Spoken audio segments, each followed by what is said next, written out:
India అనేది actual గా ఒక 15-20 years back or probably 2000 before ఇండియాకి ఇప్పుడు ఇండియాకి చాలా తేడా ఉంది. అంటే ప్రపంచ దేశాలన్నీ కూడా మన వైపు చూస్తున్నాయి.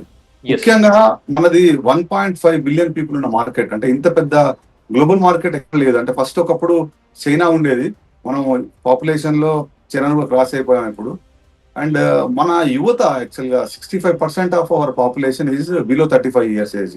సో చాలా డైవర్సిఫైడ్ నేషన్.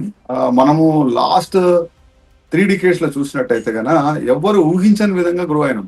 అంటే ఎవరు కూడా ఊహించలేదు. అండ్ ఈ గ్రోత్ అంతా కూడా ఎవరి మీద డిపెండెంట్ కాలేదు, మనం సెల్ఫ్ గ్రోత్ ఇది.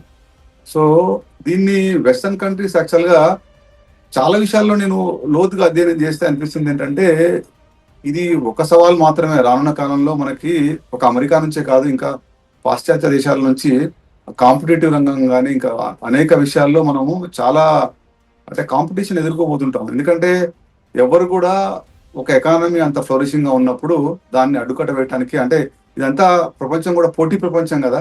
సో కాంపిటేటివ్ ఎన్విరాన్మెంట్ కదా. సో కాంపిటీటర్స్ ని ఎట్లయితే బ్రేక్ డౌన్ చేయాలి, ఎట్లయితే హార్డిల్స్ అంటే వాళ్ళు బ్రేక్స్ చేయాలి అనే ఉద్దేశంతో చాలా స్ట్రాటజీస్ ప్లే చేస్తారు. ఇది కూడా అందులో ఒక ప్రణాళిక లాగానే నాకు కనబడుతుంది. ఎందుకంటే ఒక వ్యూహాత్మకమైనటువంటి చర్యగానే కనబడుతుంది.